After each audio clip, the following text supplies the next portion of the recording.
अगोदर हे 8 चॅप्टर आहेत. Mathematical logic, matrices, differentiation, application of derivative, integration, definite integral, application of definite integral आणि differential equation आणि it's application. या आधीच्या पोर्शन मध्ये टोटल 7 चॅप्टर्स होते. यावर्षी 1 चॅप्टर वाढलाय. सो टोटल तुम्हाला 8 चॅप्टर्स आहेत. त्यापैकी सगळ्यात जास्त इम्पॉर्टंट हा डिफरन्सिएशन चॅप्टर, बिकॉज हे 1, 2, 3, 4, 5 हे 5ही टॉपिक हे डेरिव्हेटिव्हवर डिपेंड आहे. सो डेरिव्हेटिव्ह खूप इम्पॉर्टंट आहे. Differentiation which is mean derivative खूप जास्त इम्पॉर्टंट चॅप्टर आहे.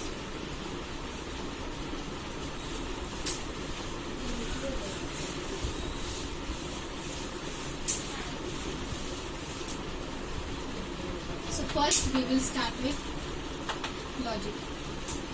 जी फर्स्ट एक्सरसाइज आहे त्याच्यामध्ये तुम्हाला हा क्वेश्चन विचारलाय, whether the given sentence is statement in logic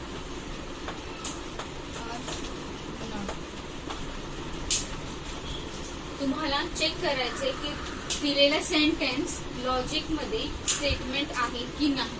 so first exercise तुमची आहे logical statement. First chapter, first exercise. Okay, so logical statement. First of all कोणते स्टेटमेंट लॉजिकल असतात? सगळे सेंटेन्स लॉजिकल स्टेटमेंट असत नाही. लॉजिकल स्टेटमेंट असे sentence असतात जे ओपन सेंटेन्स आहे. फॉर एक्झाम्पल ज्याच्यामध्ये कोणताही क्वेश्चन मार्क, एक्सक्लेमेटरी मार्क किंवा ऍडवाइस, रिक्वेस्ट अशा टाईपचे काही नसेल. सिम्पल ओपन सेंटेन्स हे लॉजिकल स्टेटमेंट असतात. आणि त्याच्यामध्ये या टाईपचे म्हणजे क्वेश्चन मार्क असतील, क्वेश्चन मार्क असेल, एक्सक्लेमेटरी मार्क असेल, ऑर्डर केली असेल, रिक्वेस्ट असेल,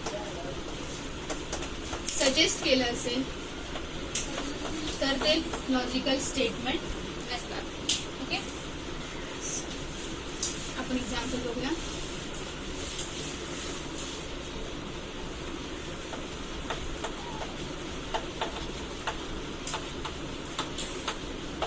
फर्स्ट एक्झाम्पल तुम्हाला फाइंड आउट करायचं हे सेंटेन्स लॉजिकल स्टेटमेंट आहे की नाही. सो स्काय इज ब्ल्यू हे सिंपल सेंटेन्स. इथे कुठेही question mark, exclamatory mark, order, request, suggestion, advice असं काहीच नाहीये. सो हे लॉजिकल स्टेटमेंट आहे. मग तुम्ही थर्ड एक्झाम्पल आपण बघत होतो, why are you so unhappy. इथे क्वेश्चन मार्क आहे. मग आपण लिहिताना आन्सर का लिहिणार? The given sentence is interrogative because question mark आहे. So it is interrogative sentence, hence it is not statement in logic. Fourth example तुम्हाला इक्वेशन दिलंय. जनरली सगळेच इक्वेशन हे लॉजिकल स्टेटमेंट असतात बिकॉज तिथे कुठेही तुम्हाला question mark, exclamatory mark, order, request असे काही नसतं. सो जर इक्वेशन्स आले तर ते लॉजिकल स्टेटमेंट असतात. सो तुम्ही याचा आन्सर लिहिणार, the given sentence is open sentence, hence it is statement in logic. So basically कोणतेही स्टेटमेंट भले ते ट्रू असू दे, फॉल्स असू दे, जर ओपन सेंटेन्स असतील तर ते लॉजिकल स्टेटमेंट असतात. जर त्याच्यामध्ये क्वेश्चन मार्क, एक्सक्लेमेटरी मार्क किंवा ऑर्डर रिक्वेस्ट असते तर ते लॉजिकल स्टेटमेंट असतात. सो जर एक्सक्लेमेटरी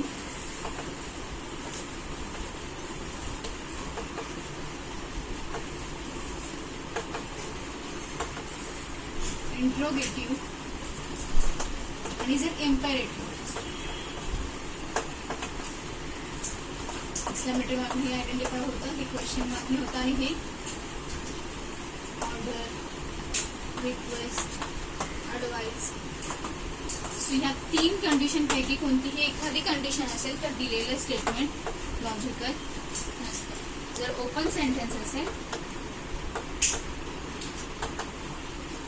तरच दिलेला स्टेटमेंट काय असतो लॉजिकल असतो. So this is the 1.1 exercise.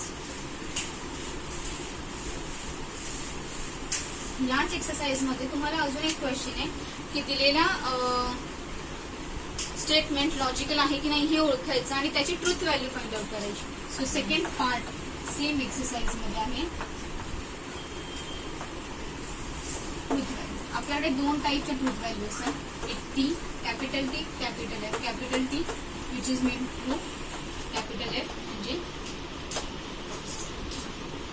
Truth value कोणाच्या पॉसिबल असतात, जे स्टेटमेंट लॉजिकल आहेत त्यांच्या ट्रुथ व्हॅल्यू पॉसिबल असतात. म्हणजेच इनडायरेक्टली जे ओपन सेंटेन्स आहे त्यांच्या ट्रुथ व्हॅल्यू काय पॉसिबल आहे. एखादा सेंटेन्स ओपन सेंटेन्स नसेल तर त्याची ट्रुथ व्हॅल्यू येत नाही, ती फॉल्स पण नाही लिहायची, त्याची ट्रुथ व्हॅल्यूच पॉसिबल नाही. ट्रुथ व्हॅल्यू दोन टाईपचे आहेत, ट्रू आणि false. Capital T capital F फक्त कोणाच्या पॉसिबल आहेत, ओपन सेंटेन्सच्या. तुम्हाला एक्झाम मध्ये आयडेंटिफाय करायला येतात ट्रुथ व्हॅल्यू.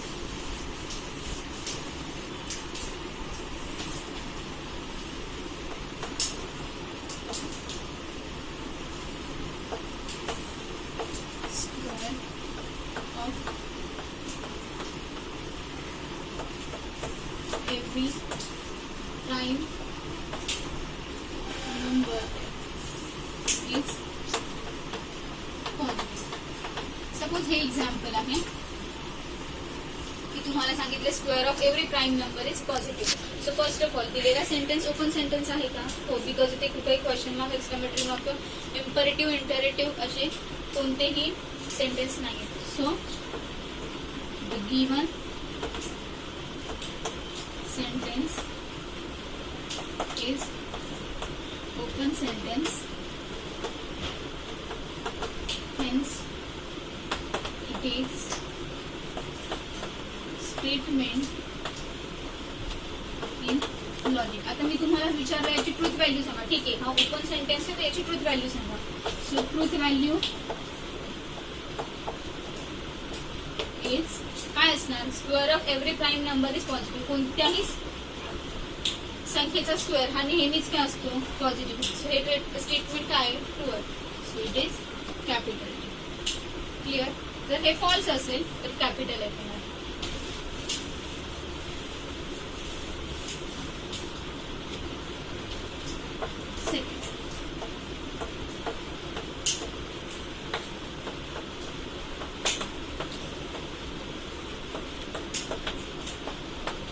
सपोज मी सांगितलं sunset is in day time.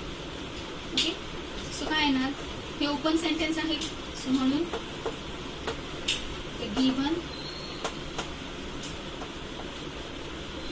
sentence is open sentence, hence it is statement in logic. Truth value, sunset सकाळी असतो का, नाही. So truth value is capital.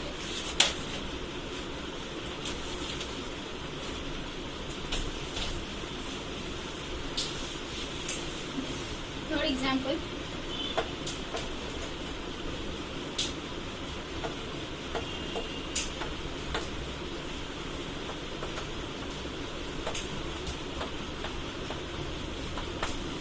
How beautiful you are. आता हा इथे exclamatory mark.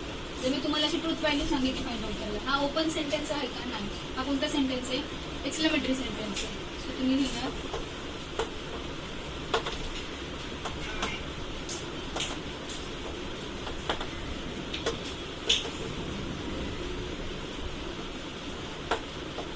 exclamatory sentence, hence it is not statement in logic. Truth value not possible, because truth value कोणाची possible आहे, जे स्टेटमेंट असतात त्यांची. हे स्टेटमेंट काय, not statement. So truth value not possible. तुम्ही हे नाही लिहिलं तरीही चालेल, तुम्हाला ही कंडिशन द्यावी लागते. सो जर कोणतंही स्टेटमेंट नॉट लॉजिकल असेल तर त्याची ट्रुथ व्हॅल्यू येत नाही. ती टी पण नाही येत आणि एफ पण नाही येत.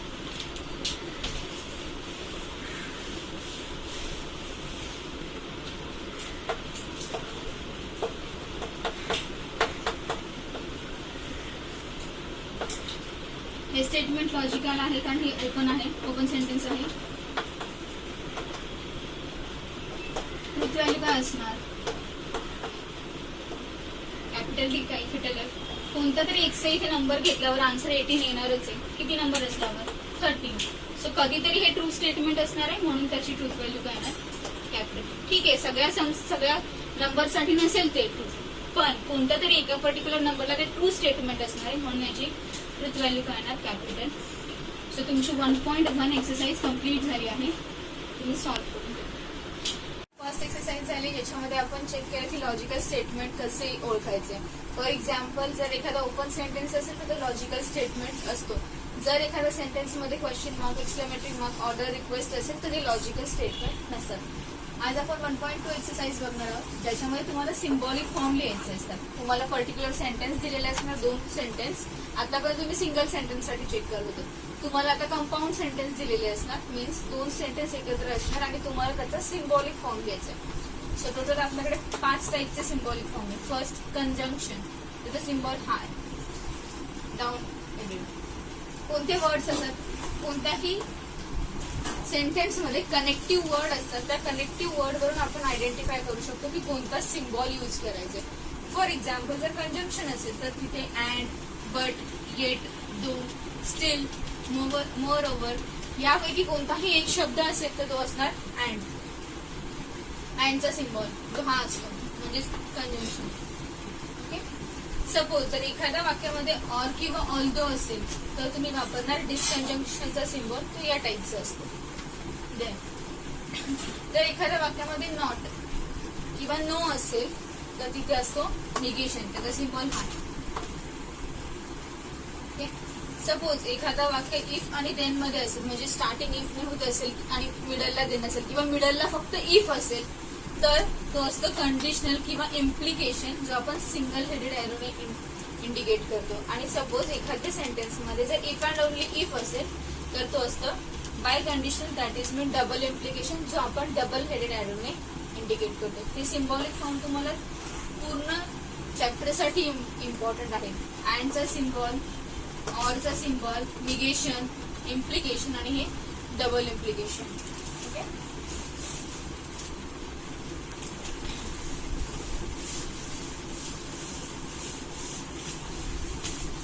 सो 1.2 चा तुमचा फर्स्ट क्वेश्चन आहे, write the symbolic form of following sentence. Suppose first sentence आहे sky is blue and rose is pink. तुम्हाला कंपल्सरी सेंटेन्स अज्युम करावे लागतात जर तुम्हाला सिम्बॉलिक फॉर्म घ्यायचा असेल. अज्युम करण्यासाठी आपण 2 लेटर वापरतो, पी आणि क्यू. तुम्ही दुसरे कोणते लेटरही अज्युम करू शकता, पण नेहमी अश्युअर राहा की ते लेटर स्मॉल असतील. सो आन्सर तुम्ही असं स्टार्ट करणार, लेट. तुम्हाला अज्युम करावे लागतात पी. पी असणार कनेक्टिव्ह वर्डच्या आधीचा सेंटेन्स जो आहे sky is. Then Q. Q connective वर्डच्या नंतरचा सेंटेन्स जो आहे रोजेस. ओके. तर तुम्हाला त्याचा सिम्बॉलिक फॉर्म घ्यायचा.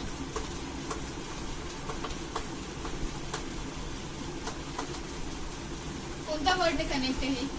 अँड. सो अँड साठी आपण बघितलेलं कंजंक्शन येतं पी क्यू. याच्यामध्ये कोणता कनेक्टिव्ह वर्ड आहे? अँड. सो अँडचा सिम्बॉल यूज करायचा. क्लिअर?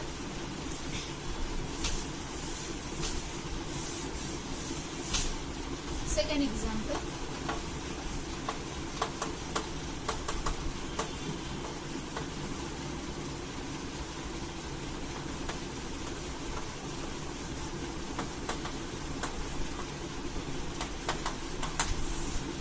+3 = 5 और मैंगो इज फ्रूट. सो तुम्ही अज्युम करणार लेट पी.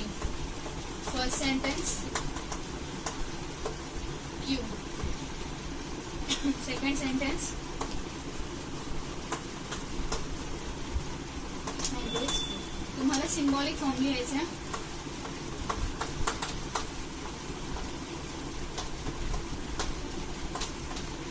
क्यू मध्ये काय सिम्बॉल असणार आहे, ऑर वर्ड आहे. सो डिसकंजंक्शनचं सिम्बॉल आहे.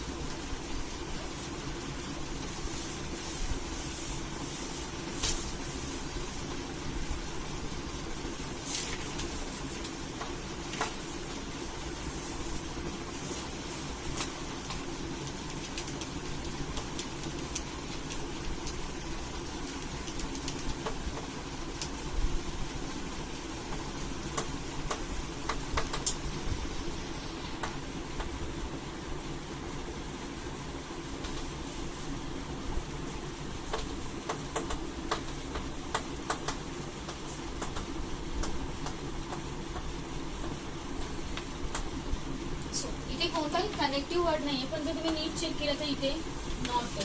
म्हणजे काय, हे कोणता सेंटेन्स आहे, निगेशनचा. इथे फक्त या सम मध्ये फक्त एकच सेंटेन्स आहे. सो तुम्ही फक्त पी अज्युम करणार. जर अजून एक सेंटेन्स असतं तर आपण क्यू पण अज्युम केला असता. नेहमी लक्षात ठेवायचं, पी अज्युम करताना किंवा क्यू अज्युम करताना निगेटिव्ह वर्ड्स घ्यायचे नाहीत. विदाउट निगेटिव्ह वर्ड्स अज्युम करायचे. म्हणजे आपण काय अज्युम करणार, 2 इज प्राईम नंबर. कोणताही सेंटेन्स असू दे, नॉट इन्क्लूड करायचा नाही. त्याचा सिम्बॉलिक फॉर्म काय येणार,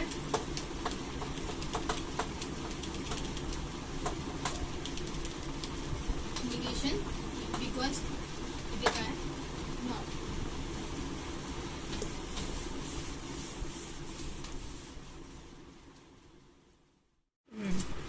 ओके, सेंटेन्स दिला, if student work hard then they will pass. P assume केला, student work hard. Q assume केला, they will pass. Symbolic form काय येणार, हे वाक्य इफ आणि देन फॉर्मॅट मध्ये. सो सिम्बॉलिक फॉर्म येणार पी इम्प्लिकेशन क्यू.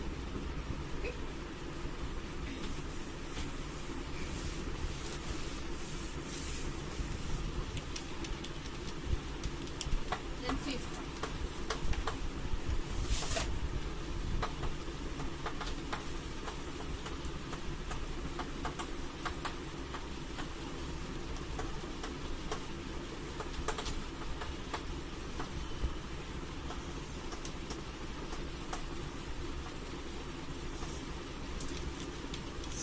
या सेंटेन्स मध्ये कोणता कनेक्टिव्ह वर्ड आहे, if and only if. So त्यानुसार पी अज्युम करणार, लेट. पी काय येणार, स्टुडंट विल पास. क्यू काय येणार, दे वर्क. सिम्बॉलिक फॉर्म काय येणार,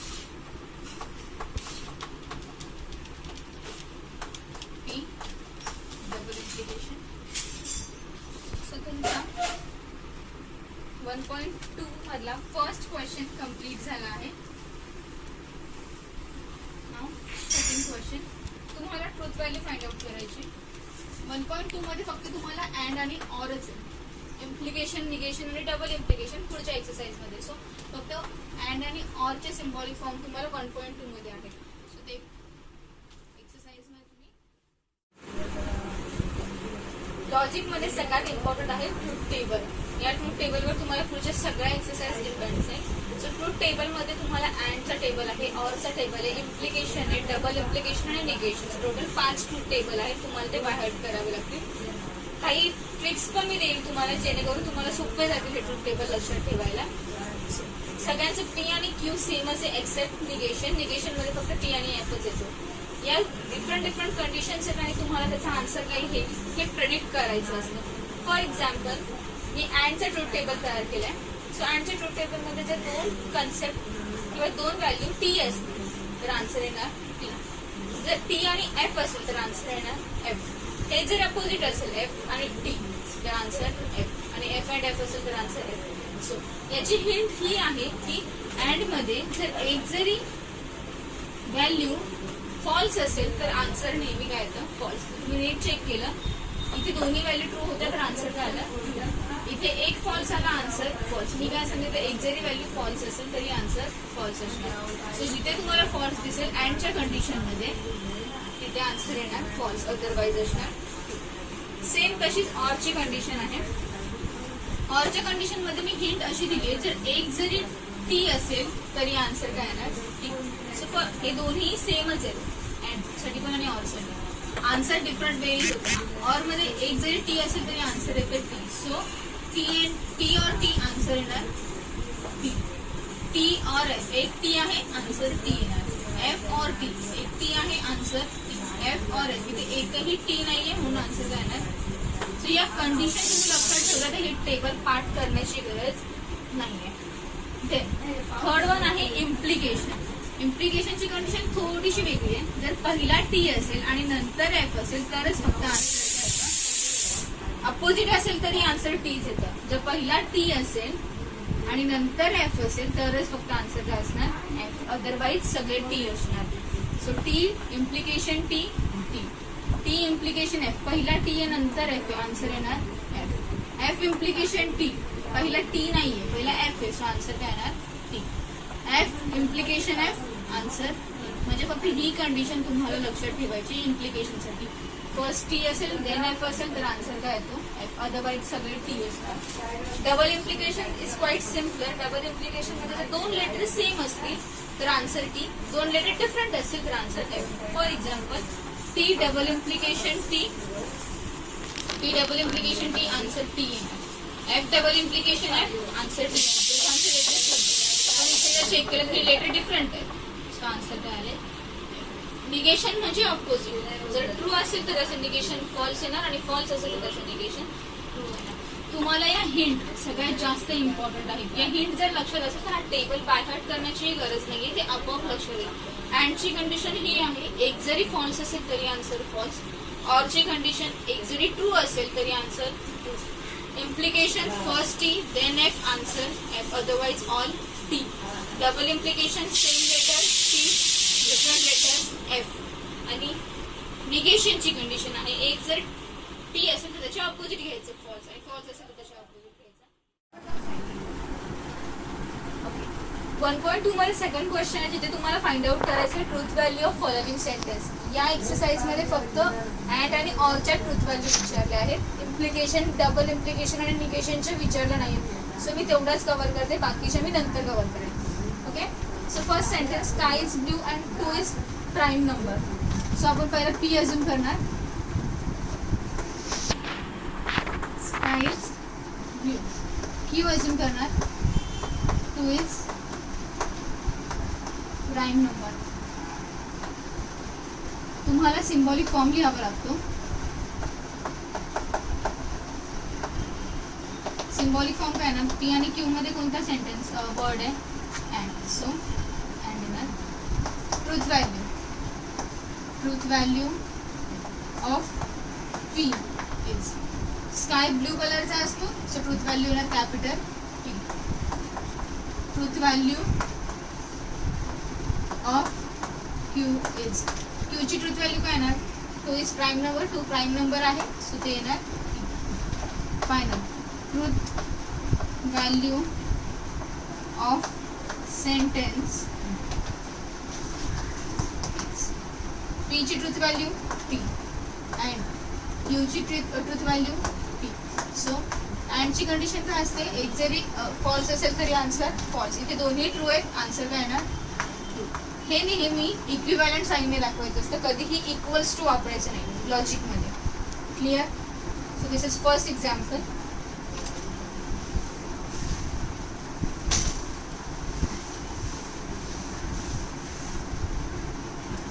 Second example,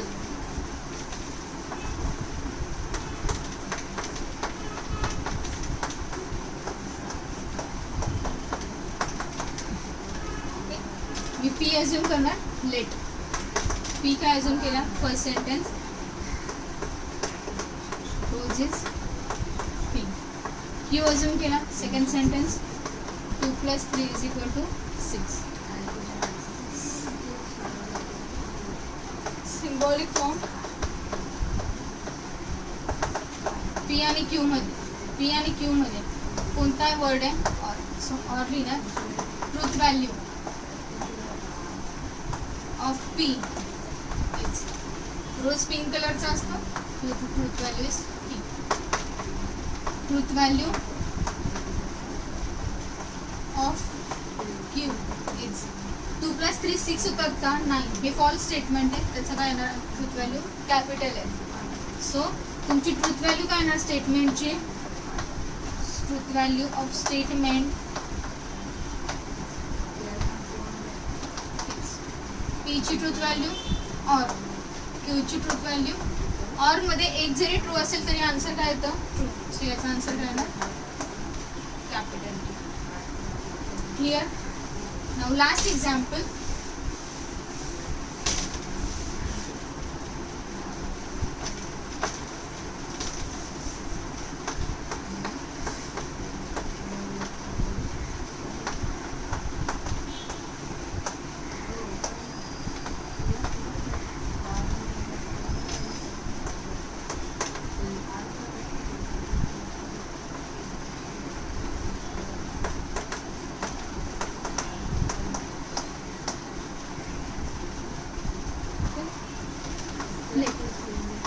पी पी काय अजून करणार आपण?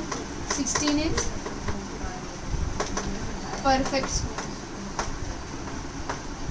क्यू क्यू काय अजून करणार?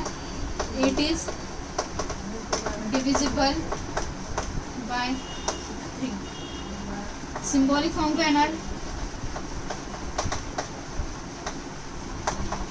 P and Q. Truth value P ची ट्रूथ व्हॅल्यू किती येते? 16 परफेक्ट स्क्वेअर आहे का? सो ट्रूथ व्हॅल्यू येणार कॅपिटल टी. क्यू ची ट्रूथ व्हॅल्यू काय येणार? 8 डिव्हिजिबल बाय 3 आहे का? नाही. सो ते काय येणार? एफ. सो तुमच्या ट्रूथ व्हॅल्यू काय येणार स्टेटमेंटची? Truth value of statement P ची ट्रूथ व्हॅल्यू क्यूची truth value. T and F. अँडची कंडिशन एक जरी फॉल्स असेल तरी आन्सर फॉल्स. तर याचा आन्सर येणार. सो तुमची 1.1 आणि 1.2 एक्सरसाइज सॉल्व्ह झाली. तुम्ही ह्या एक्सरसाइज सॉल्व्ह करून बघा आणि काही डाऊट असतील तर ते मला विचारा.